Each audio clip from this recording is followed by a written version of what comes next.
Ladies and gentlemen, we're just discussing jacked Steve out here. I'm not jacked. How was your lunch, by the way? So this is what I'm gonna say. I was very impressed. Like Amit was saying, "Oh, I'm not gonna be able to eat all that. You're crazy with all that food we're gonna order." I'm like, trust me, you're gonna fucking be surprised. Nice steakhouse? Dude ate 4 slices of pizza, meatballs, a chicken parm, and then cheesecake. Jeez, that is a lot of food. Like he didn't finish the cheesecake, but I mean, dude, he ate a lot. Let me tell you, this freaking place, so good. So this was the photo that everyone's talking about. Look at your arm. Dude, I'm not. If this is what people think is jacked, like I am in my early 40s, I am not jacked. I used to be very jacked. I'm not jacked anymore. Steve, why is it like mainly your right arm that's jacked though? Looks more pumped up than your left arm. No, it's not. Oh, I mean, I think it's just where my hand is, but as you can't see, I'm pretty proportional. It's absolutely insane. And then I just said, look at his arms. Steven's a gentleman. He'll carry you to your car. And then that got a lot of traction. So I should have got a second pizza to bring home to snack on. I had to post another one. And then, yeah. Amit said, you're going to come to Toronto to F me up. If I had enough time, there was a thought about showing up in your backyard tonight. Dude. Time to go home, Amit. Robo-taxi will keep you safe. That's after the mill. It's a big mill. Yeah, it was a big meal. I will say that I was saying to Amit, next week when I go back there, I'm gonna talk to the manager and I'm gonna see if we can do an NVIDIA watch party upstairs. Because I think we could fit like 70 people upstairs. I mean, that'd be nice if you got connections there. And I mean, I eat there 2 or 3 times a week. Same order every time? No, not the same order every time. But I mean, I get chicken parm for lunch now and again, or a spread of meatballs. That's really. I was talking with Steve one time, and I was like, "What are you doing?" He's like, "Oh, I'm just getting lunch." I was like, "Make sure you get the meatballs." He's like, "I just ordered the meatballs." And I was like, it's so Look, Italian. Not many places do it correctly. Okay, you need a third veal, a third pork, and a third beef. Not many places do it like that anymore, and this place's meatballs are phenomenal. I remember him telling me about that. I got to get a nice veal sandwich. I love veal. Veal's so good. Yeah, you don't get it off, or I don't get it often, at least. So not good. often enough. I could go for some freaking venison. Oh. You guys are making me hungry, man. I know. I'm freaking hungry again. What's it called? We have so many topics today. Too many. And I realized that I should have invested in Robinhood instead of SOFI. You're bullish now. I mean, there's not much not to like, to be honest with you. Oh, so I tried, Steve. I'm glad it worked finally. I know. I don't listen. I'm a bad listener. I was always told that. I was like, okay, I'll give him freaking stock. He'll do some investigation. You guys tried. And then you do now. So it worked.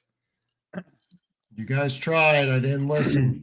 Yeah. Not only that, you broke the rules. You weren't even allowed to sell it. I was allowed to sell it. Well, after a year, you can. You can do anything you want. Dude sells it before like 2 months go by. Took his gains and I let my personal belief of a system get in the way of what, I went against everything that I said is bullish about SOFI with Robin. I always said it doesn't matter what I think about SOFI's platform, it matters what the members think, and they keep growing their members. I took it to a new level at Robinhood. I just hate the product. I even logged in the other night and I was playing around. I'm like, this is a shitty fucking product. Like, I just don't like it. But the membership is crazy. And what I do like about is the flywheel that they've built. And I know the SoFi bulls are going to hate when I say this because they're like, oh, SoFi's got more products. Yeah, okay. Nobody knows that. Like Robinhood does such a good job of advertising and such a good job of throwing everything in your face and making you understand the benefits of the gold membership that it's truly creating the Costco of fintech, because you're paying for that membership $60 a year and you're getting all of these great advantages, especially the IRA match, and now they're moving into mortgages. It's a better flywheel right now. Well, yeah, I mean, they've won a bunch of design awards too. Like classically, they've been doing that since they've been a company. I wouldn't take away from their traditional brokerage product either. I mean, whenever it comes to just straight buying equities, there's not many that make the look and feel like Robinhood. That's for sure. So here's my gripe with the product. I don't like the product. I went on to Robinhood Legend. I'm like, oh, what's this? Maybe it's a lot more intuitive. The only thing about it that I really liked was that you can move things around very easily. You can build it how you want it. But I have no interest in using it. I don't think it's, compared to the other established platforms, maybe it's just my age. Maybe it's because I'm so ingrained in so much more details and data that I just don't like it. Well, it's an active trader product, and that's not you. So, I mean, so is Thinkorswim or Interactive Brokers. Yeah, Like, Interactive Brokers Thinkorswim definitely. is so much better. This Like, is what it's I'll not say. even a conversation. If you're talking about Legend, that is their least built out product. You know, that's the one that they need a lot of work to do, and they've been very honest about that. But the But mobile regardless, device, the mobile app versus the other mobile apps, there's not like Robinhood has those companies schooled all day. dude, I have multiple platforms. I like all the other mobile apps better, but once again, it doesn't matter what I like. The membership is speaking, the numbers are speaking. It's a high margin business, and they've done a better job than everybody else at showing people what they're offering, what the benefits are. Nobody can compete with that, and you can't dispute the numbers that they're showing. Like, it's truly incredible what they've built from a business standpoint, and I'm bullish on the company now, regardless of what the market cap is now. You know, you look 3 to 5 years from now, there's no reason that this can't be a $150 billion company. Isn't Schwab like 160? Something like that. I'll tell you in a sec. I'll find out. yeah, I could see within 3 years overtaking Schwab. I don't know about that, only because of Schwab's huge ETF platform and their huge custody for retirement accounts. Schwab's 163. I mean, maybe. I don't know. Yeah, there's definitely that people have to consider whenever the younger, smaller company overtakes the older one. I think that is almost like a resistance level to some degree. But it's happened many times. I mean, look at Tesla, way surpassing every single one of their competitors that produce a lot more vehicles than them back in 2020. So it can definitely happen if people believe that the rate of growth will continue to change, and especially with the retirement accounts and everything. I think that once Robinhood is more of a well-known name, that'll be easy pickings for them. You know, if they're winning in the active trader market, which I would think is a more complex game to play in, getting everything else once they have a really defined brand name will be the easy stuff. And they're clearly winning when you look at the income they're making from the options or the contracts, trade. I mean, they're clearly winning in that category. There is no doubt about it. And And it's annoying because SoFi should have ate their lunch, and they didn't. And they're ACAT positive against every broker out there. What'll be interesting is, of course, Robinhood applied earlier, but this week, one of those things that kind of grabbed my attention was Coinbase applied for being able to trade equities through tokenized assets. So I expect that, if there's approval, it probably will come about the same time for Coinbase and Robinhood, even though Robinhood got in there earlier. Probably some things to clarify and look at first. And it may not be like super, super early, but I'm kind of curious what happens at that point. Coinbase entering that didn't even enter my mind until the announcement. Like, oh, yeah, I should have seen that one coming. I mean, For just think about this. for Who is equities. Mhm. It who's didn't enter your adding mind. 70% in total platform assets? Like Robinhood went from 130 billion to 221 billion in a year. Like clearly people love this company and love putting their money there. So uh, that was a massive new product switch, which was retirement accounts. Their normal accounts that they were bringing in were roughly around like $4,000 or $5,000 per person. Then, whenever they brought in the retirement accounts, they were seeing like the average amount of 6-figure accounts that were coming in, like that became the new norm. So they just like 10x'd in their total assets under custody because of retirement accounts. So I think that banking is going to have another massive influx of assets under custody, because that's going to be another thing where people can bring a lot of assets over. Now, it's not going to be as big as brokerage, but in terms of product per, or sorry, revenue per product, it could be very high. Well, keep in mind, you can sell cover calls in a retirement account. You can sell puts in a retirement account. So what you just said may not actually be accurate from a standpoint of, if you have people that were using Robinhood's platform for the traditional stuff they're known for, and then let's just say they bring over their retirement accounts, got 100 grand in it, and they're running the same strategies, that's going to increase the amount of income that Robinhood's generating from contracts. Like this could be huge. They're doing that today. That's what made the jump over the last like 24 months or so. The massive jump was because of retirement accounts. But it's banking. I'm talking about checking accounts, that sort of stuff. There's not going to be as much assets in those products. So maybe let's just stop on that news. Like, what was the news this week around mortgages? Because that's also going to increase the assets under management as well, right? Because like Not necessarily. Well, the feedback or the objections around Robinhood in the beginning is like, oh, well, they don't have members, and then they gain all these members, and then it's like, oh, well, they're not differentiated, and then they become differentiated, and then they're like, oh, well, Robinhood has all these members now. That's no longer the objection. The objection then becomes they don't have assets under custody. They don't have real money behind them. It's just a couple of just retail, the younger demographic. And now it seems that though they're working towards that as well by having more serious applications, which I found interesting in the context of this news. Yeah. So I think this news was originally discovered by Roy probably 5 months ago. Would you say that's correct? Longer than that, but yes. So he showed off that he got a survey from Robinhood that said, hey, would you be interested in discounted mortgage products?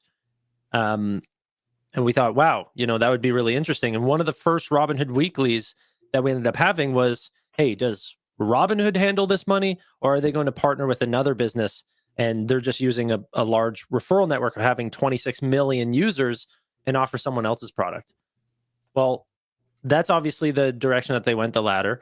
And I think it's actually brilliant.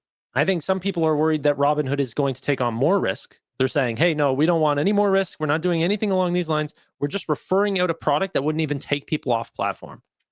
And that's a beautiful place to be in, because mortgages, the referrals are expensive. We're talking potentially 4 figures. So, well, actually, potentially even more if depending on the size. But yeah.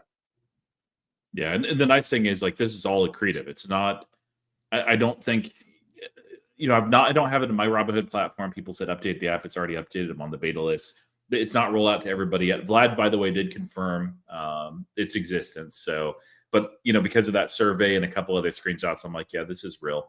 There's no risk. Like they had a little bit of time just to build out how that works internally, and I'm sure, and develop it. But like the downside is like they're at where they're at right now, and the upside is they have all these referrals. They have a new revenue stream. And I don't think this stops here. Like they can do a lot of lending referrals on a lot of the other lending type of products that also exposes whatever lending partner to their gold base, which is growing very rapidly. Yeah. So all they collect from this is basically a referral fee, and that's the main way that they make money. Similar to like SOFI with a lot of their programs. Yeah.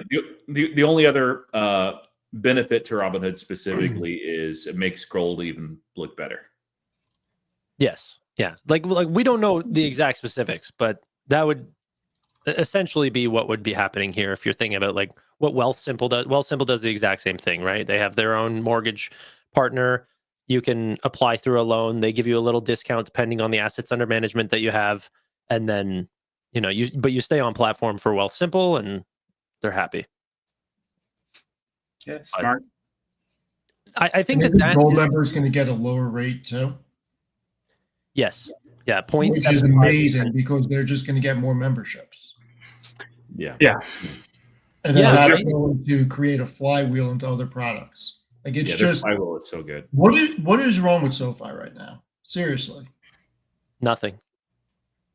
You say that, but look at the market cap versus hoods. I mean, just because something's going right with one doesn't mean something's going wrong with the other by default. I'm not saying anything's going wrong in the business sense with SoFi, but it seems like nobody really cares about SoFi. And I it think just that seems like they're not doing a good job showing everybody what they have. Like their creative campaign is nowhere near Robinhood's. I'd say the market gave them a pretty good showing this week, so I wouldn't say nobody cares. you know what I like if You you made a look, good showing. it went from 13 to 15. Yeah, Oh, big whoop. that's good for a week. I'll take that any day of the week in any of my tickers. That kind of increase. I was wondering why you turned your camera off. It was to get some more milk. No, this is blueberry pomegranate drinkable yogurt. That is a huge yogurt. That is like What? It's freaking from the farm. that's like 5 servings of yogurt. One serving. Oh my. One 500 milliliter serving of yogurt. Yeah, well, All this week, there's two. There's quite a bit of news like across the fintech landscape, but two of those pieces that I think contributed to SoFi's positive price action was, of course, potentially pushing back or repealing some of the enacted, and I can't think of the name of it, the enacted legislation regarding what banks actually have to hold versus their assets. Help me out there. Yes. The enhanced, what is it? The enhanced something leverage ratio. And essentially what this is for globally systemic important banks that they have to hold a higher capital ratio than potentially other banks because we really, really we don't want SoFi going under, but we really don't want JP Morgan going under because then that could have catastrophic implications. So they are required to hold much more in actual equity, like cash or cash equivalents based on how much they lend out. So if things do go wrong, there is a buffer, right? And essentially what they're planning on doing is JP Morgan and Bank of America and all these other companies have given up such a fuss because they think that the rate at 5% right now is extremely conservative, like way overboard, way too safe. It's almost stopping the big banks from making any real money. So the new proposed change to this is bringing 5% down to a range of 3.5% to 4.5% is what's being speculated. So enhanced supplementary leverage ratio. Sigig always coming in clutch. Thank you. Yeah, I was just looking it up and I got to it now and I'm like, wow. And you think this is the reason why SoFi went up this week? Well, yeah, banks in general tend to move together. So if there's a lot of news that hits one bank, it hits the others. The market does perceive SoFi as a bank, but it does have some ramifications. Go ahead, Danny. Yeah, no, it definitely does help SoFi because the idea is that if it goes down from 5% to 4%, you essentially, instead of leveraging your money 20x, which is what they could do before, now they can leverage their money 25x. So they can hold a lot more loans now. Or if this does get through right now, it's only proposed, but it also could end up going in at 3.5%, and it could even be more bullish than what I'm saying. But what this potentially means for SoFi is that if they have more room for loans, maybe they're buying those from SoFi. SoFi has a massive loan platform business that's growing. They could potentially get this into home loans or student loans, these sort of products. And those large, globally systemic important banks that have trillions of dollars to invest will be looking for more fixed income products, and it won't just be PGIM and Fortress and big names, but smaller compared to the globally systemic important banks. So Yeah. I'd like to show, or Tevis, go ahead, then I want to show something. No, I was just going to say, like, yes, it's good, but at the same time, it's something that's just proposed. It's not like it's anything that passed or is set in stone. I would say that more so this week, it probably moved off of the macro and off the Fed decision. And the Genius bill. Possibly. Right, that too. Yeah. In terms of the ETF that I, part of the stock draft or whatever, Coinbase is the only thing holding my thing afloat. I think we're up like 18% right now. You didn't everything end up else is- starting a position, did you? What? You didn't end up starting a position, did you? Not in my own portfolio, but in my fake draft with fake money. Matt's killing us right now, by the way. Matt is killing us. Wait, is he? Why? He has Oscar, ASTS, You didn't see my tweet? Abcelera. Like, he's destroying us right now. No one's even close. Thank God it's only week 1. Yeah, you're going to win, Steve, but Matt will come in number 2. So Yeah, I want App's to show killing 2 me. things. App Lovin is killing me right now. If it wasn't for that, I think I'd be second place. Dude, an insane amount of buzz around Oscar this week. It's actually wild. I remember Dude, Roy and I Did were you talking. read my article? No, I didn't. I saw that you posted it. I didn't read it. I caught a little bit of the deep dive with Chris and Amit and the other guy, Ronnie, maybe. Yep. It was pretty good stuff. But I posted around Oscar like in February, and then I resurfaced that same tweet. I was like, "What the heck? Everybody's talking about this now." I should have brought it Monday morning when I posted the article. I was so impressed with the numbers, and we can discuss that later if we want. But No, but Yeah, what do no. you guys think about just overall what's happening? I feel like every small cap that people are excited about is running. Yeah. I don't think it's good, but Oscar had great numbers behind it. It's also like, yeah, I don't think it's good either. It's a self-fulfilling thing, right? Because every single retail person on stuff or on X talks about the same names. And if those names run, then it just becomes like a hot hand fallacy. So on Oscar, I've got a comparison video between Oscar and Hims. Still both in kind of the overall same sector, but very different companies. But there's a lot of similarities, and people have been that are in the Hims community a ton are in Oscar too. I looked at this again like 2 months ago as well, and I was like, I mean, maybe as a trade long term, I don't think it's the same quality of business as Hims. Time will tell. Like I don't think it's a bad business. I think it's good. But one of those things that stood out to me is operating leverage. Now, Hims had this same kind of thing happening like 3 years ago, where in essence their revenue kept in line with their operating expenses, and you would just see there'd be some lumpiness, but basically the two would run in tandem. And really, the question is this real or is this seasonal? Because there's a seasonal effect as far as revenue in quarter one. I'm guessing just because this is a much lower margin type of business anyway, that it's probably not real, and that they'll continue to increase in revenue, but also operating expense will increase basically at the same clip, almost at the same clip. I think there will be a little bit of differentiation there, but like there's a lot of comparables. It's a good company. I just don't think it's a great one, and I like a super tight portfolio. I do feel to some degree, especially with the companies like Circle that are running, that we are going back into a phase of growth at all costs.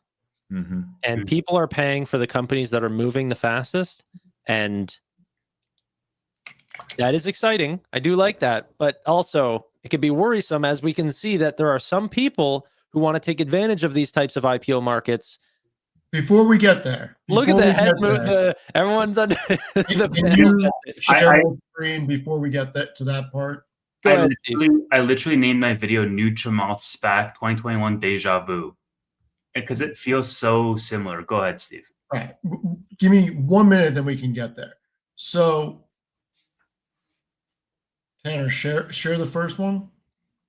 So, Hood is up 111% year to date. SoFi is basically flat. And now, here's the crazy part. This is if crypto was more flat and we didn't have let's imagine Trump didn't get in, okay? And crypto stayed the same and regulation wasn't passed in the way that it was, and we got rate cuts, it would be reverse. Share this one. Maybe not reverse, but it would definitely be more favored towards SoFi. Look, don't focus on operating margin because we discussed that at length during the debate that Hood destroys SoFi on operating margin. But look at the forward EPS. The market is not excited about SoFi, and it is dwarfing Robinhood in forward growth projections. And I would like to think that the four of us think the consensus estimates are a little light in 2027 and even potentially next year. Yet their estimates have SoFi generating 74 cents versus Robinhood $1.74, and SoFi having 164% growth over the next 2 years, trading at 20 times 2027 earnings. Robinhood's trading at 45 times. Like, can you zoom it in for the bad Steve, glasses wearing people like myself? Robinhood has already made its run, though, Steve. Like, Robinhood was single digits last year, right?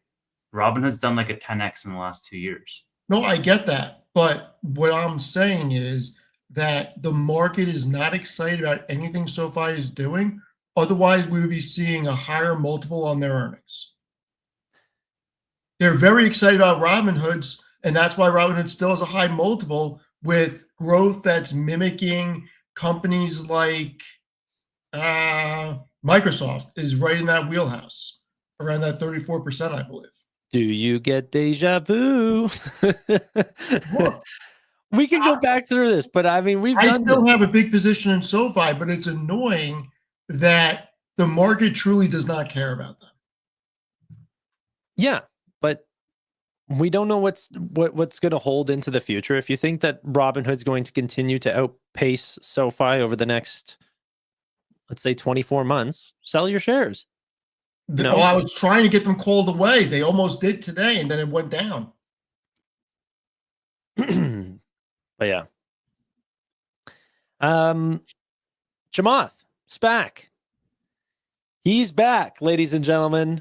I thought this was a joke. I don't know if this is real. Like, No, he talked about it It's on the All-In podcast. 1,000% real. It's real. Well, Okay, It's real. so it all started with this beautiful one poll that says, should I launch a SPAC? 58,000 votes come in. 71% of people say no. Yeah, I Now, voted no. I read did the not community note. Look at the note too. I did not vote, but if I did, I would have said yes. You would have said yes. Yeah, because it doesn't hurt anyone. Now- It does. Except all the people that invest in the SPAC. Yeah, but do your own due diligence. We're playing an adult game. Stop acting like children saying that someone else convinced you to buy something that you don't have to buy. You could say the same thing about betting on Block going down, but no one blames Steve for that. No, I'm kidding. But I do. like anyone can make bad investments. There's a ton of penny stocks you can go put your money into right now. Like the market's filled with bad investments. Yeah, but like if it was a company that wanted to go IPO or SPAC in general, like them not being able to do it with Chamath wouldn't stop them in the first place. So what companies did he bring public? He brought SoFi. Yeah. SoFi, Open Clover, Open Door, Virgin Galactic. Well, isn't Hims a SPAC? Yeah, but it's not Chamath's SPAC. There's very few successful SPACs. There's DraftKings a lot was of a SPAC. issues with SPACs, and the problem is there's a lot less scrutiny on SPACs in general. Like Nikola was one of those SPACs that, honestly, had it gone the traditional route, I'm not sure it would have made it to market just because it's a scam. People Well, they went to don't jail need an over that. S1 with a SPAC. Correct? Yes, I get that, but those people belong in prison. That's a fraud. I'm not talking about breaking the law.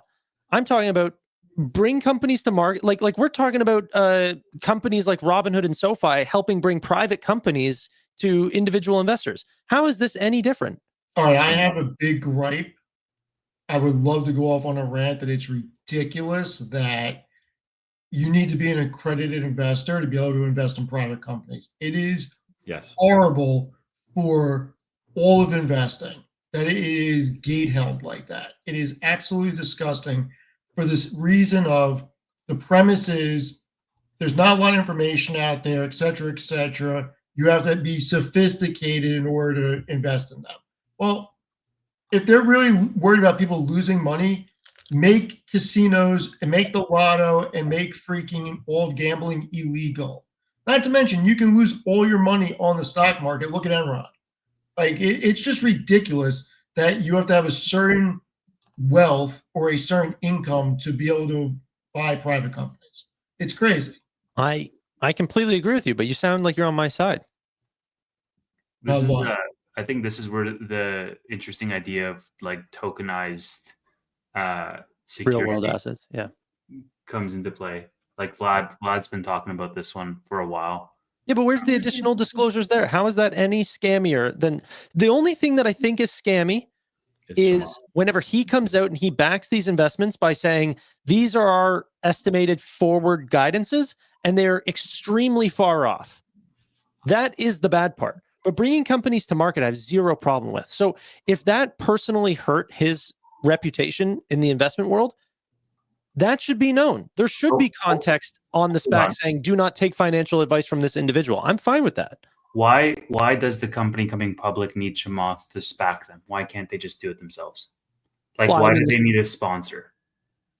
The same way that any company partners with other businesses. They have a tool or a set of skills that they don't want to buff out themselves. It's just a different way to go public instead of going an IPO or direct listing. Yeah, he's a broker between businesses that could be potentially absorbed that are already public. Like, yeah, it's a liquidity, right? It's a capital because the investment vehicle holds the money, right? And they SPAC through merging with the investment vehicle, if I'm not mistaken. Yeah, so he's just playing a broker. But, right, but like it doesn't like necessarily need to be just a wealthy individual. It can be any other method. Like it can be an investment firm, it can be hedge fund, it can be one of these big banks. Yeah, but why because Chamath, who runs a very big investment firm, it's not Chamath bringing it to market, it's social capital or whatever they're called. Yeah, bringing it to market. My point is I'm trying to get to the bottom of what benefit does the company get going through Chamath's company versus going through any other avenue. He's well connected and people don't think that his reputation is that harmed. No, the real reason is he's going to pump it to a ridiculous degree. He's like Cathie Wood in 2021, but even more extreme when it comes to the SPACs. Like, look back at what he was saying at the time. It's irresponsible. It's ridiculous. The man has no shame. I think it's horrible what he did in the past. Like, it's fine to do a SPAC. It's fine if it doesn't work out. But the way he pumps these is just, it's sick. It sickens me. It's the same as somebody on X that's like saying like Palantir is 100X from here, like in the next like 5 years, is like those type of people sicken me. That's fine. To Roy's point, and also to address that comment, exposure. Like, I think that's the answer that I was looking for. And the reason why I was looking for that answer, Tanner, was if a company is desperate for exposure, and if a company is desperate for like Chamath's connections specifically, then generally speaking, it's probably not a company that has like, you know, the JP Morgans and the Schwabs and all these large firms of the world knocking down their door to take them public. And that's why I think like 5 out of this last 6 SPACs that he has have gone bad. Like SoFi, I think, is the only one that's like actually doing well. Clover's not. Open Door's not. Virgin Galactic, I don't even like think they're around anymore. That's perfectly fine. Like, do you think that he shouldn't be allowed to do that though? No, I'm not saying he shouldn't be allowed to do that. I'm just saying he shouldn't do that anymore. Yeah. His question wasn't, should I be allowed to launch a SPAC? His question was, should he? And he should not. Right. He's the wrong person to do it. I'm like any more than like, and I know this is already happening. Trevor Milton got released, the Nikola founder, that's just a scam artist. And he's like, hey, launching a new company. Is like the WeWork guy. I can't remember his name right now. Like, you don't want these people to be relaunching these things. And Adam Newman. They shouldn't do it. Yeah, I guess that's fine. I guess I more read it of like more of like, hey, free market, do what you want, and if 99% of people hate you, then you're only going to get 1% of customers. I'm a real free market person in that sort of way, where it's like, let this person's reputation burn up, and then no one do business with you. People Now- still want to do business with you. That means that there's demand.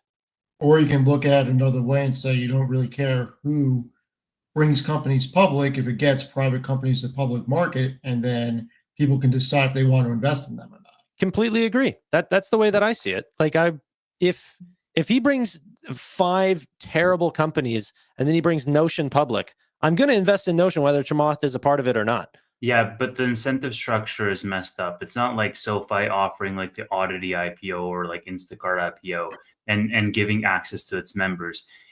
He has a financial incentive for this company to pump because he owns large chunks of that company. And so in the investor materials of them going public, they're going to be naturally more aggressive and more bullish to try to pump it actively because there's an active stake there. Yeah, that's fine. But like, you could argue all banks do the same thing, like pumping Reddit IPO and pumping like when Airbnb went public, it like tripled in the first day. Like, I get it. I'm just saying it's a shady principle altogether. I think it is too. I think it is too. But I think people, like, the market should judge based on just that. If he takes something to market, investors shouldn't flock into it. Yeah. And Now, if a bunch of companies and everything still want to deal with them, I mean, there's still demand for these types of products then.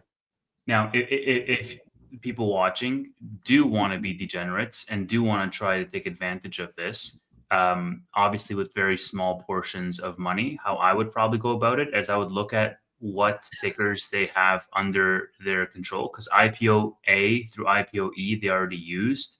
And so I would look at some of those other tickers that they have, and I'd probably put some small short-term bets on a couple of different names, because whichever one he chooses, say it's like IPO G or something, or IPO X or whatever it is, that thing's going to double overnight. Just saying. Yeah, there's some people saying there's laws preventing fraud. Not everything is a free market. Yeah, I know. I'm not advocating for fraud. I'm advocating for new businesses that, like Open Door, I don't think was a fraud. They had a bad business and they're slowly going under, and that's fine.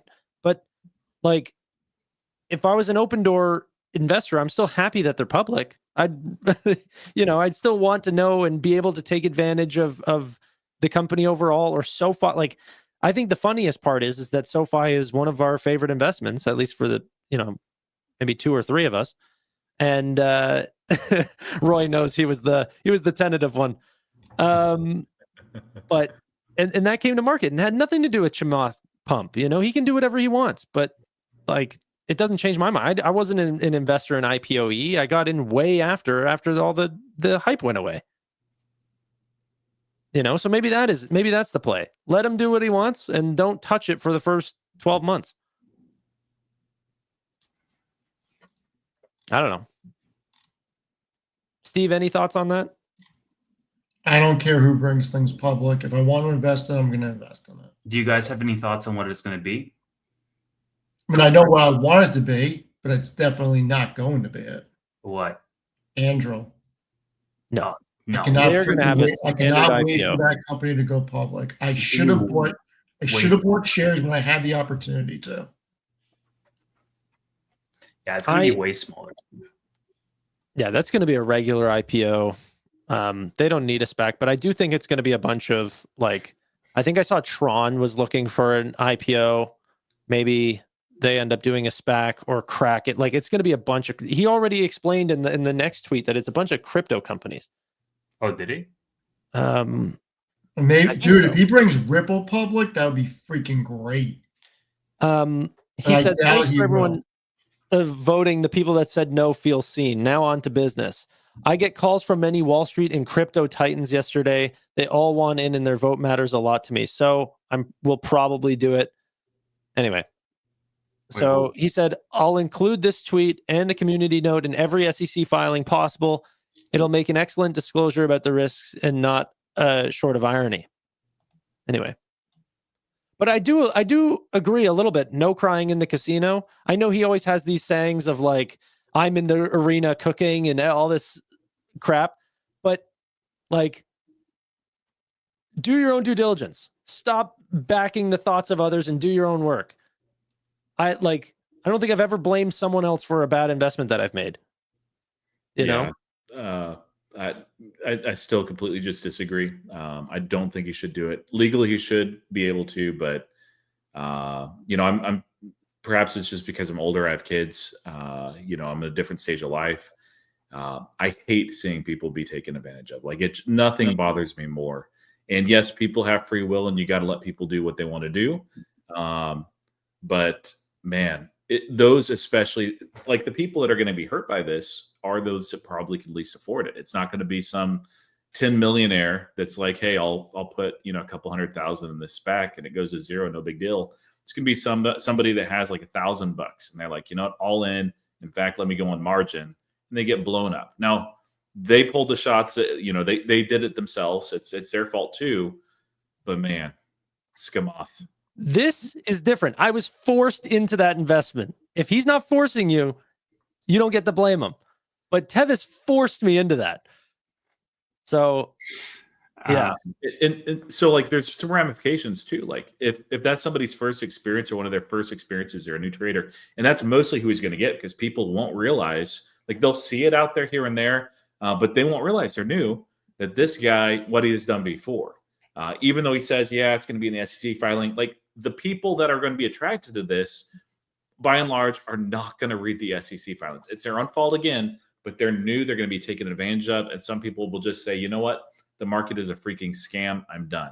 Yeah, but they do that anyway. They're going to get into some penny stock or chase moment. Like, that happens to every new investor. The lucky thing is they usually lose with low amounts of money and learn lessons. This is different, though, because it's somebody like basically encouraging them to invest in this specific thing. Somebody that has a massive following that is in this world already. From the outside perspective, they don't know about the really sketchy stuff that he's done, not just with SPACs. There's also some other stuff too that I'm not going to get into. But they'll look and they'll be like, this is what the world looks like. This guy is a pillar of this institution, versus like some dude like on Weeble's social app saying that PayPal is going to go to 3,000 in the next year. That'll be me, by the way, but Yeah, I mean, look, there's also the factor that like every cycle that we enter euphoria stages, there's a whole new cohort of new investors, and those people are prime targets for 2021, 2020 when this happened, and they will be again for like the levels that we're now entering in this market, right? Like, you didn't see Chamath or any of these guys offering SPACs in 2022. Why? Because the entire market was, in a downfall, and they wouldn't have gotten as good premiums. But now, like, Google search traffic for investing, how to invest, all this stuff is up. The euphoria is rising. People are hitting new all-time highs in their portfolios. And all of these people come out of the woodwork, whether it's IPOs, whether it's SPACs, DPOs, whatever the case may be. And the fact of the matter is young people, especially that have high risk tolerances, that are entering the market for the first time ever, they feel that a lot of the dollars have been made in the popular names, and they're hungry to find the next thing that hasn't run. You're seeing it with Oscar, for example. Is Oscar the next Hims? And it's like, dude, like, Hims is the next Hims. You caught this thing, maybe 3 months too late, and it has such a long runway ahead. But because everything seems to be running all around you, you get this FOMO. And that's why all of these SPACs and all of these small companies that just go public for the first time are so popular, because it feels as though it's even like it's fair game across everybody. Because I haven't had the opportunity to invest in Circle until, a couple of weeks ago. And we won't have the opportunity to invest in Chamath's SPAC until he launches it out. Yeah, I'm definitely not trying to promote, somebody to come on here and scam. I think like one of the things that Roy and I talk about all the time, I don't know why I'm circling out Roy here, but all of us talk about all the time, is like not promoting like There are companies that reach out to us all the time asking to promote not their companies, but their stocks. And it's a 100% no across the board. We'll never, ever do that. Yeah. What are you talking about? Who the hell reaches out to us? Oh, like Nobody reaches out to Tell me. you some big names. So many companies, like little mining companies here and there. And like the thing that you have to understand, Tanner, is like, and I have nothing against, Chamath, like personally or anything like that, but like I would imagine that the following he has now is much larger than the following he had when he launched SoFi or or Clover, because the All In podcast has been like the #1 podcast for like the last 2 years. And like, I would imagine that he's more well followed now. I get that. It's just a slippery slope to try to. Oh no, I know that people are saying they don't want it versus not allowed to do it. I'm just more advocating on the allowed to do it. It's going to happen. Like he's going to do it regardless of this conversation. Okay. But if people start to try to enforce, hey, only good positions can be talked about, well, who gets to decide what's a good position? Because then HIMS is never found. Like there's so many things that put blocks on. Like I just don't want to start putting, like, I'm not trying to advocate for scamming, but I am trying to advocate for free markets, and there's a reason why we have them. And unfortunately, people get hurt by different investments or health products or everything all the time. I get it, man. You can get hurt by gambling, right? Like, and well, I mean, that's you say that like it's like something that people don't usually get hurt by. No, I get it, but like it's no different, right? Like it's people's free will, and they should be allowed to get hurt by that stuff. And like, I'm not arguing the legality point. I'm arguing the like ethics point or the morality point, because there's been a clear like indication that people got hurt the first time this thing happened. Yes. So it should be a common thing and talked about often that this person does not have a good track record. Well, that's really like for us as content creators, like that's a great thing for us, just because if this happens, and I'm sure that it will, I'll look into it. But if it's like what I expect that it will be and what he's saying about it, I have a tiny following. Thank you guys, by the way, for being part of it. But I will be calling it out as much as I can. Not on like a personal nasty level, but like warning people, doing anything that I can. And if people buy it, at the end of the day, it's their fault. But honestly, community notes is an amazing thing. Like free speech goes both ways. We can say, hey, you have a platform to put your message here. We can also say, hey, this guy sucks, and the community has voted. We don't like this person. And I think that's probably good if you say he has an amplified audience. If whenever he's going to reach that audience, they say, hey, by the way, he's scammed people in the past, which I don't even know. I think the forward guidances, if you're exaggerating those forward guidances, would be the claim of the quote unquote scam. I don't know where it gets past that. I don't know what the other potential of the scam is. So elephant in the room, is this a top signal? What's funny is whenever the top signals start like all these potential things circle coming up, like there's a bunch of these things that are layering on. Yeah. I'll tell you what's an indicator that something bad is going to happen. This whole Labubu craze. Like people have seriously lost their minds. What? You guys don't know what Labubu is? I saw, it might have been in your article or something, but I just read that today. I don't know what it is. I don't think I put it in any of my articles, but I've talked about it with a lot of people. Look at Labubu, like BUBU, right? Labubu popcorn? Pop Mart. It's a toy that started in Japan. I think the one auction for like 34 grand the other day. So people are waiting in line at these vending machines and buying them. People are putting them on their bags. It is insane. Like if you buy it out of the vending machine for $27, if it's not a special edition, if it's just a regular edition one, you can sell it on these secondary markets for like $130. It's an instant crash cab. Is this a public company? Pop Mart is a private company, I believe. Can I get one here? I'll buy one. You have can 34 grand to throw around, Tanner. Oh, is that what he said? That was like some really rare limited edition that just happened. but the amount of TikTok videos and Instagram Reel videos about these is insane. People are making full clothing accessory lines for these things. When stuff like this happens, I get very worried. How can we take advantage of it? Is there like a majority shareholder that's public? Like what? I think it's on Hong Kong? overseas exchange. I don't think you can buy it here. Yeah, it's not that crazy. I can get this Coca-Cola one for $89. Yeah, but it's $27 in the vending machine. No, I get that, but like they're not all. I just think it's funny for like, I don't know. I have a set.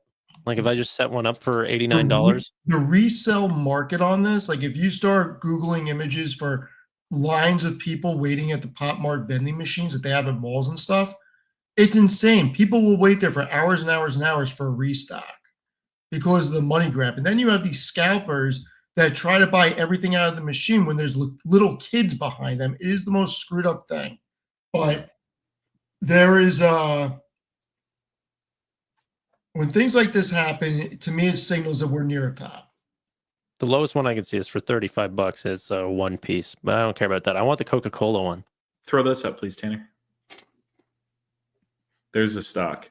ADR means don't have direct ownership. So be sure to research that, guys. What the 5-day performance? Yeah, but I don't think you can buy this on any of the American exchanges.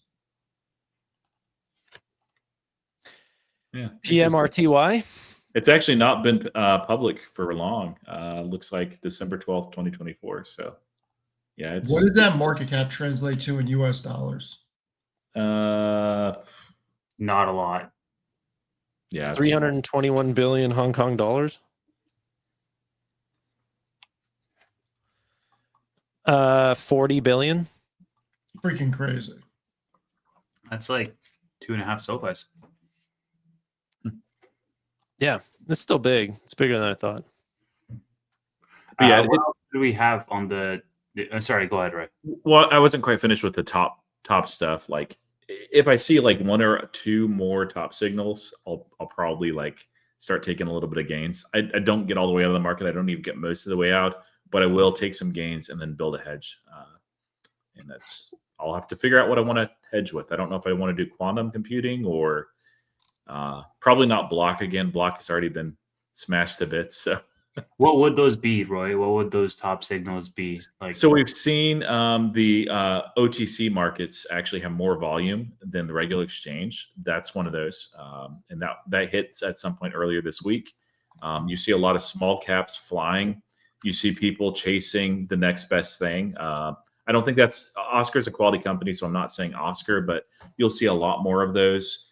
Certainly the SPAC type stuff. You'll see when, people are like, hey, this is up like 40% this year. They're like, that's all. Like, I'm not going to waste my time on that. Another top signal. When people start having very unrealistic expectations, when we're in an extreme bull for a long time, also when the RSI gets extended on the major indices. I don't know that we'll see that. And there are some catalysts. Earnings are coming up, here in a few weeks. One of the biggest catalysts there, well, there's two that I'm seeing they don't seem like that they're fully factored in. One is there's a massive wave last time of companies that just didn't raise guidance at all that normally would have, but just because of tariff scares, they didn't. So they might raise guidance basically for 2 quarters worth if things are good and stable and like this. Things can change in a hurry. We could be at war before we know it. Who knows? Hopefully not, though. And the other is the dollar. The dollar has been very weak against foreign currencies. And so the DXY is below 100 for the first time since before COVID, I believe, or maybe like right during COVID. Go Nubank. What's that? Go Nubank. Yeah. Nubank. That's fully overseas. Amazing for them. And any other foreign company that's reporting here in the United States that really is a foreign company like that will have a massive benefit. And there's a lot of like PayPals out there that have about half their revenue coming from international sales. That's always these firms report dollar neutral FXN, but the market really doesn't care about that except when you're looking at forward expectations. They care about what you actually made. So, if those, if everything is good with companies, with the macro, there's no reason why we can't just keep going higher, but it's starting to feel a little bit toppy to me. So I haven't done anything with it yet, but the SPAC thing was like the cherry on top for this week. Yeah, to some degree, I think that artificial intelligence is going to it is a real productivity unlock for people, and so they see that. But like that's also what the internet bubble was about. There was real, tangible benefits that people could see, but also the timeline might have been disconnected from reality. So like there were a bunch of names that people thought were going to win that weren't actually real winners. I don't know. It's just it is definitely in the last like 2 weeks gotten scary. And literally before Circle, everything felt fine. And then once Circle came out and Nebius and Nebius, for the most part, I thought a lot of their gains were justified until very recently. Now I'm like, oh man, the mania is just crazy. Yeah, Actually, I don't want to call out Nebius or really any of these names individually, but whenever they all move as a pack and they're all like gaining double-digit gains, it's like, oh, what? We've all just figured out that all these companies are the best all at the same time. It just is a little shocking to me. And that might be part of the reason too why SOFI is up this week. I mean, hopefully. I'll never talk bad about the mania once I'm a part of it. But while I'm out of it, it's all down. There's just crazy also that we need to be careful with, to think that everything else that's running, it's just frothy in a bubble. But the stocks that we have, when they run, it's fully justified. So yes, yeah. And we can all fall pro to that, because I mean the companies that we hold hopefully are the ones that we're most bullish on anyway. So of course we see it as a premium. It's kind of like you won't think usually that your own kids are ugly because they're your kids. They might be ugly though. For real though, there's one not so ugly duckling out there that I've called ugly before, and that's Coinbase. Yeah, Coinbase is hitting it out of the park recently with just tons of changes, trying to be super forward looking, not so much just in the infrastructure plays and enterprise stuff, but consumer as well, where that's really where the bulk of their margin is. So whenever they make moves there, people really have to focus up. She's looking cute. The craziest thing to me with Circle and Coinbase, and they're related, like I understand people just trading on a narrative, and I should have done that honestly because I've been talking about the year of stablecoin since like September last year. Yeah. And I didn't. So like shame on me, because stocks move, especially when things are good, on a narrative. And that's what's happened with Circle. Absolutely ridiculous, but congratulations for people that made those gains. I'm just sad that I didn't at least do a little bit. But like long term, Coinbase, so Coinbase gets 50% of the revenue from USDC from Circle. And I posted that, and somebody else had this great comment on X, and they said, well, no, it's like 70%. I was like, no, it's 50%. They're like, okay, listen, let me help you with the math. 50% plus 100% of the revenue used in the Coinbase ecosystem for USDC stays with Coinbase, and they own an equity stake in Circle as well. So it's like, if you're really bullish on, and it made a lot of sense to me, and I should have thought of this earlier, but I'm like, man, if you're really bullish on Circle and stablecoin, maybe just don't overthink it and go with Coinbase. They're killing it, not just with that, but of course the credit card, which is a very interesting offer, and of course the shopping platform that they have, which will be not as good as the market initially gave it a pop for, but it's something new and different, and it unlocks a lot of TAM. So I think here, wait, if I can get the tweet out, Scott Bessent also posted about stable coins, and he's extremely bullish about what's about to happen here. He thinks that where is the thing? Did I not? I love that Bessent did that. Like, I think it was a day after I had my long thing on like the benefit of stable coins, and I mentioned two of those as national things that were really good, and then he comes right after. So good job, Scott, for following my lead. And no, just kidding. Recent reporting projects that stablecoins could grow into a $3.7 trillion market by the end of the decade. This is why people are getting very excited. I think that they're pulling a lot forward to suggest that Circle is going to be the dominant factor here. I mean, you're wanting the market to essentially 15x, and you're assuming the winners already. Now, historically, they have been the winners, but there's also been very little participants, especially whenever you're talking about the big financial institutions. Yeah. Like, a lot of that stablecoin growth is going to be bank-to-bank transactions. Like, Circle's not going to play a part in it. And, JP Morgan could be the big player there. What I'm really hopeful for, is of course less Tether dominance, which is a good thing. Tether is still sketchy, not as sketchy as they were 5 years ago, but still. But I'm also hopeful that we actually get a very novel, interesting, differentiated stablecoin, because these can be backed by any asset that is perceived as stable in value. You could even do unstable stuff like Bitcoin-backed stablecoin. That would be weird, though. And so one of the most stable things that we have is the Costco hot dog and drink combo, $1.50. They could have Costco stable coins backed by, basically it's like a Chuck E. Cheese type of token. You redeem that for a hot dog and drink combo. They need to do it. It's very true. And Oh, really what stopped that before was just the cost to implement them, and that's going to go so far down. Yeah. Like, everyone thinks stablecoins, they just think like scammy, whatever. But the way that I honestly would think about it is just like a new language in coding. Like, it's a technology that allows for easy setup with great security on networks that already exist and are thriving greatly, like Solana and Ethereum. So I don't know. I don't want to real digital dollars. And Steve, so I don't think you care much about stablecoin. Is that correct? There's only two things I care about in crypto: XRP and Solana. Yeah. Oh, Okay, yeah, so- Solana buff now. I've always said that those are the two that are going to provide the most utility. All right. I didn't know. So let me give Bitcoin you. does not provide utility. They're not going to grab anything from the Swift banking network, et cetera, et cetera, et cetera. I'll debate anybody on that. There's going to be two coins that can revolutionize banking. Because I don't think people actually understand how banking works and all the fees that are associated with cross-border payments.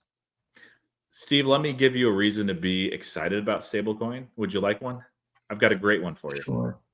Vicent has another one too, but mine is basically this: that as American citizens, it benefits us that the United States dollar is used as a reserve currency.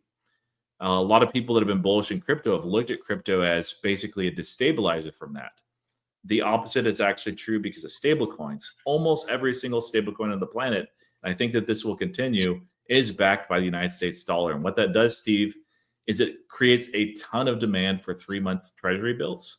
And it says the world reserve currency. Yeah, so this is going to perpetuate it for a long, long time. Yes. And basically, it could give us like another 20 years beyond whatever was expected. You know who this is horrible for? Visa, MasterCard. Yeah. Horrible. Yeah, they took quite a haircut over the past week and a half. Yeah, look, there's two segments. Stablecoin definitely could be a big thing. I am more focused on cross-border payments because the Swift banking network sucks. Do you guys know how the Swift banking network works? Yes, it is No, terrible. I thought we were all in tandem there. What's the second thing? You said there's two things and you listed one thing. Well, the two things was a couple minutes ago. That was Solana and XRP. But So Steve, are you buying Visa and MasterCard on this dip or what? no, they're not interesting to begin with. I think Visa is like Visa and MasterCard are the most strong companies that you could ever picture up. Like the margins and the growth and like everything, they're inflation proof. I mean, the businesses are so unbelievably strong.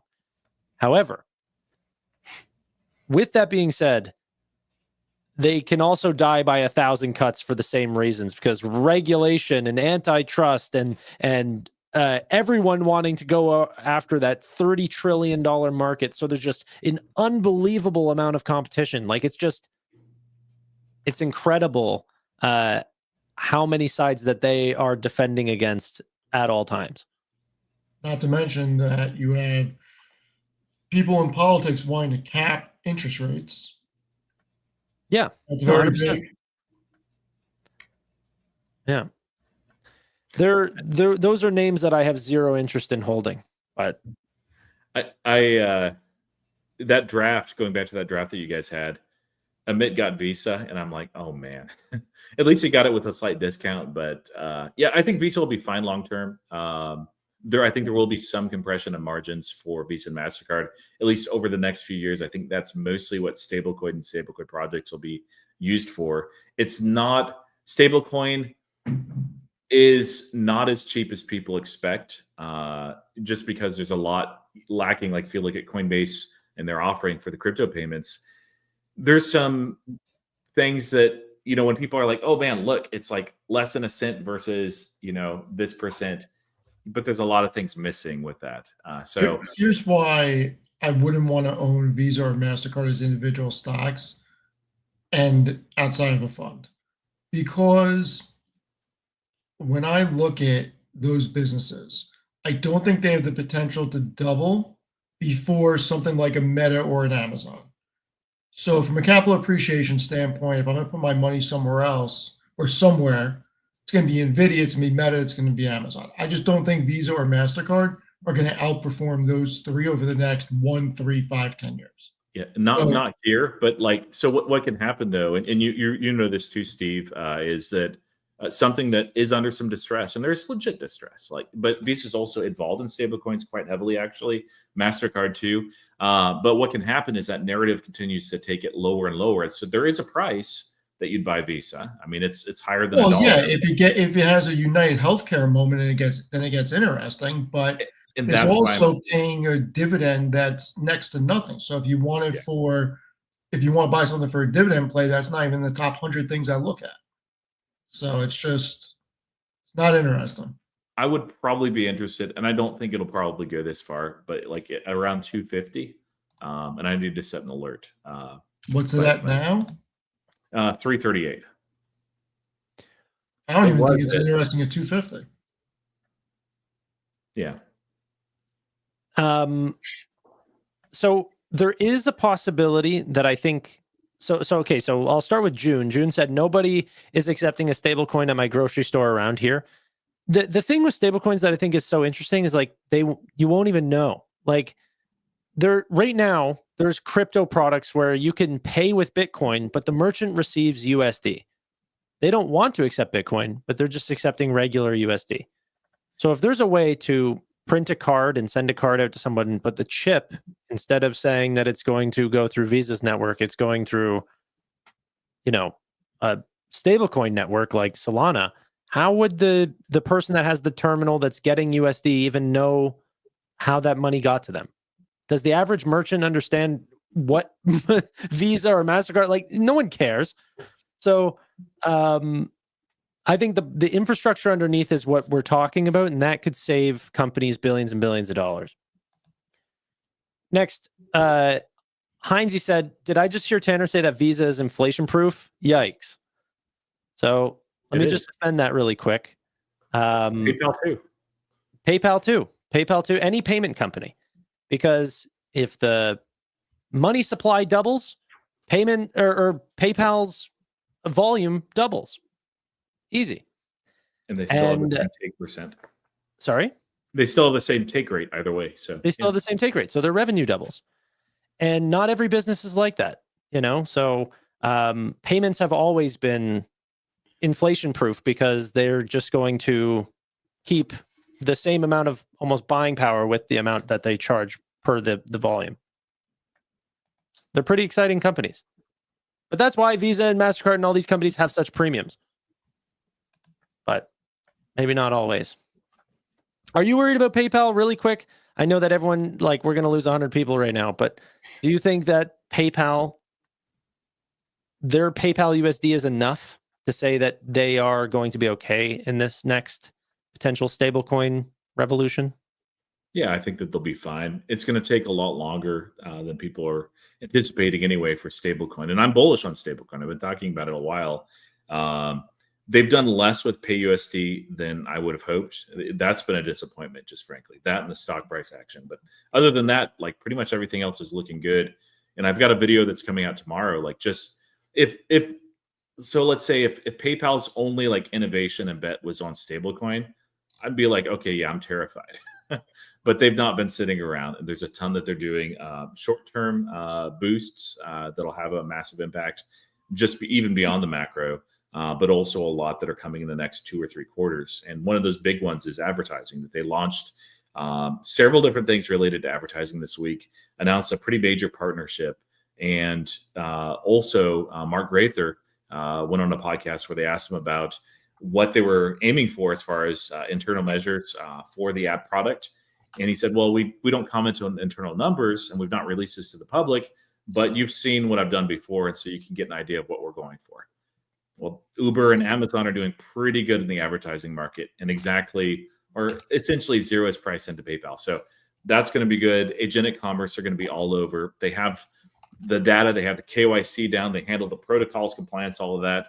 Stablecoin will be a part of that. I have no issue or concern there. I think that there will be a little bit of drag on the overall, like the branded button. Well, there's a couple of things that's happening with that though. Like one is we've talked about this, that there's fewer people going to actual web pages. It's this agentic disruption, but PayPal again is pushing out and partnering with these AI agents. But the other factor is, this type of new commerce, which is going to take a while to scale out. But 2 or 3 years out, I could see it, really starting to gain traction by that point. Especially as a lot of the kinks and bumps are figured out. Coinbase will not be the only one. So I think that there will be a bit of a headwind at that point too. PayPal will be involved in that, but I'm still as excited as I was before. Yeah. No, I'm PayPal needs to stop with the massive buybacks, and they need to split it $3 billion toward buybacks and $2 billion toward dividends, or completely half and half, because they could come out with a 3.5-4% dividend so easily, and that would open it up to more ETFs and more investors. And at this point, it's happy with a use of capital. Well, one, isn't there buybacks up to $6 billion now? It is. That's what I mean by split it. That's what I mean by split. Do $3 billion in buybacks, $3 billion allocated to the dividend. Okay, I would even be happy with a 5 and 1. Like keep 5 to buybacks, 1 to dividends. No. That'll open them up. No, because at this rate they'll buy back the entire company in 11 years. There's no reason to do that. No. Perfect. No. Start out with a 4% dividend. You're the biggest dividend in tech, and people will flock to it. Yeah, I don't know why you'd be opposed to them going private, just buying themselves out. Because they've already bought back 40% of their shares. And the market doesn't care. But 80 is going to be so much better. 80 is going to be good too. Reward the investors that have been with it long term. Start paying them a portion of that profits through the dividend. I'm fine with like an NVIDIA type dividend right now, but I would not want a large dividend here. 2 years out, that's fine. I'm good with it. But a lot of what they're building, will start to be seen, I think, appreciably in Q4, and then especially next year as well. And over the next 3 years, that's going to continue to accelerate. So, at that point, I don't think the stock price is going to be where it's at right now. I don't think it will. I think it will take most of those 5 years to get to the new all-time high. The buybacks have helped because it's actually a lot easier ask before with this market cap size, not market cap, but share count. So, 2 years out, I think would be the appropriate time. And they've actually alluded to that as well, Steve. So in their investor day. Yeah, I think at the low stock price, they should keep the buybacks going. That's probably what they're thinking as well. It's not like they're not thinking about a dividend. I'm sure they are. There, yeah. I mean, they have 979 million shares outstanding at the moment. If they took around 4 billion or so, and what's the market cap right now? 66. They can make this the biggest dividend in tech. I just don't see buybacks haven't helped them. I mean, this thing is down still 59% in the past 5 years. Think about that. Think about where every other tech company is over the past 5 years. And 5 years ago, they weren't at 300. They're at 170. Yeah, but I think they have been or not dying. I don't want to use those words around Roy.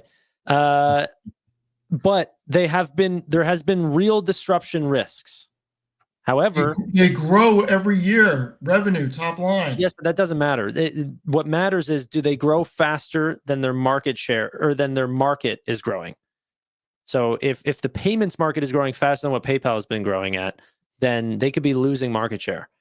But since new management has come in, it's a completely different scene. I don't think you compare old PayPal to new PayPal. I think it's very different now. Right, but once again, it's just like SoFi. The market doesn't respect it. The market's telling you, look at the chart. The market is telling you, look at bring up a 5-year chart on the screen.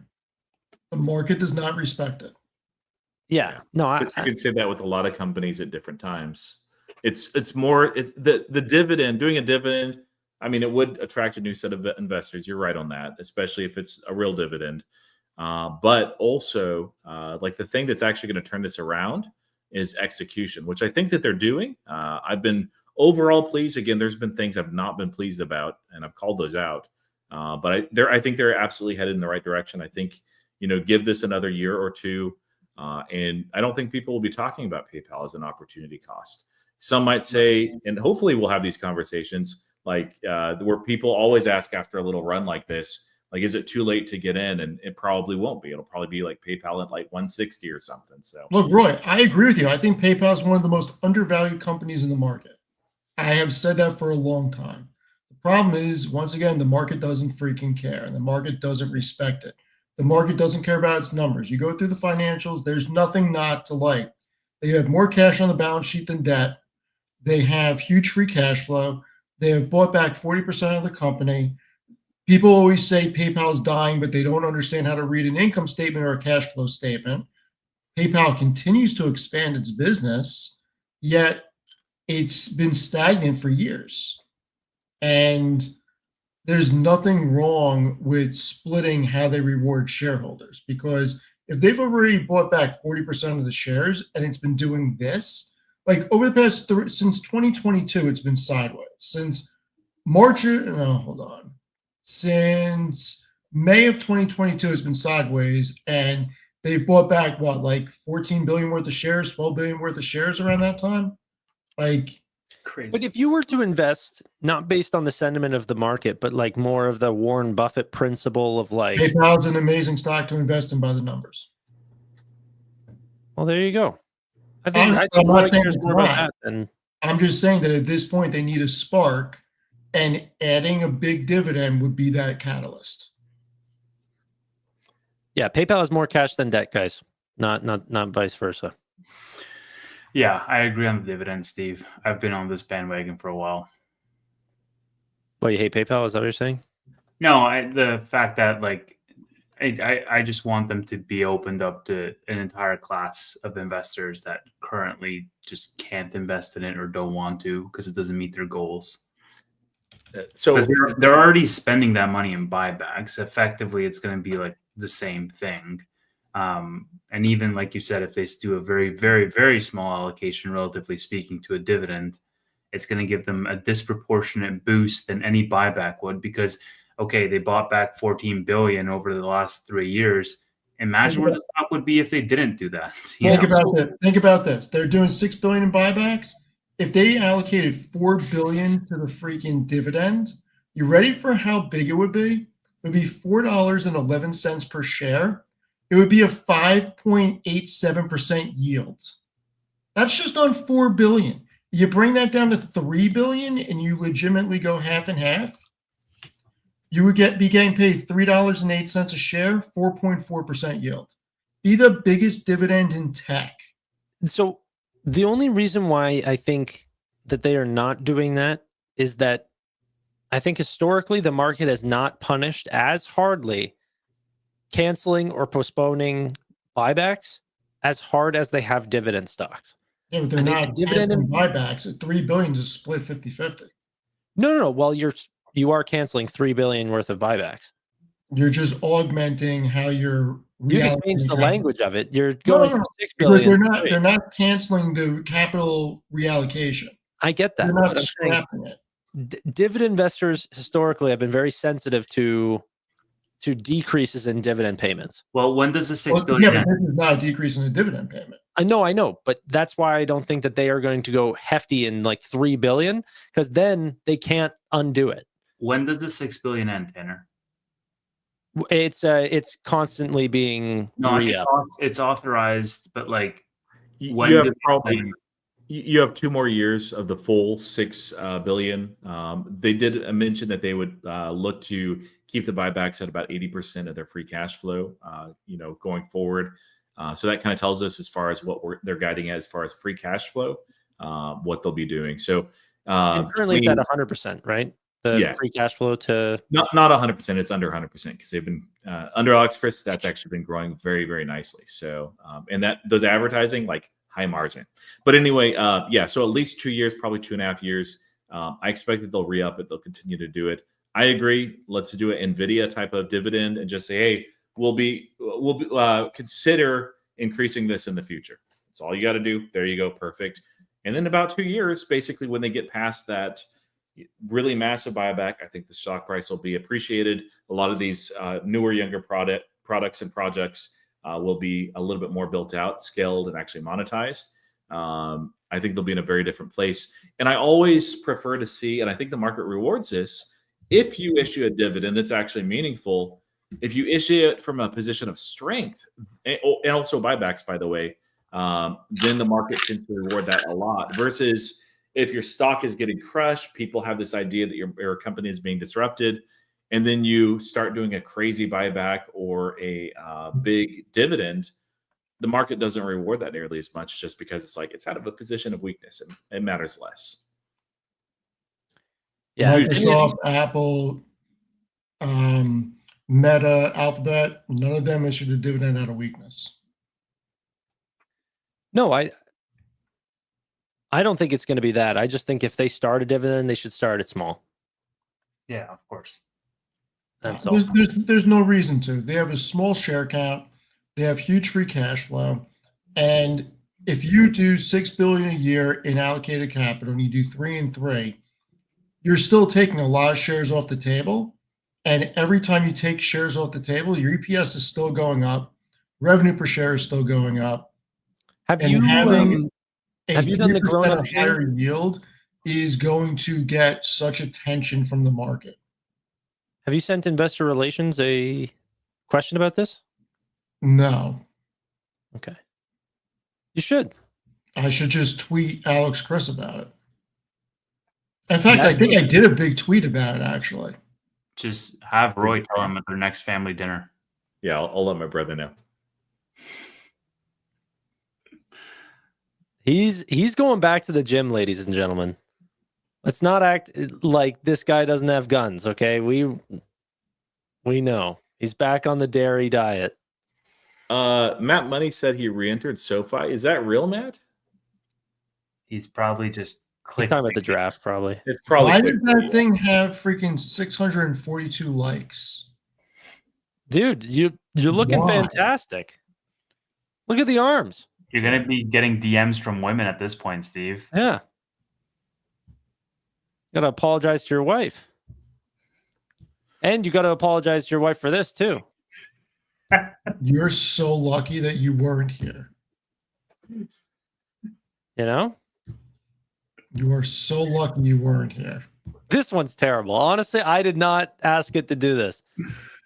I literally had to tell Steve, I had to go through ChatGPT and show Steve my prompts to be like, look, I didn't ask you to show them tonight. What? I didn't ask you to show them tonight. No, that's true. That's true. You didn't really care. But yeah, this got a lot of love. A lot of people really enjoyed this. You liked your own tweet. I love that. Yeah. Why would you like your own tweet? I like everyone's tweets.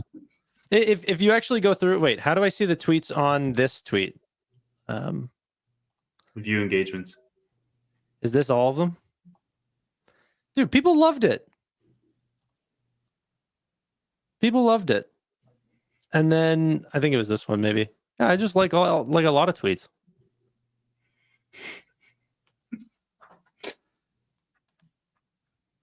All right.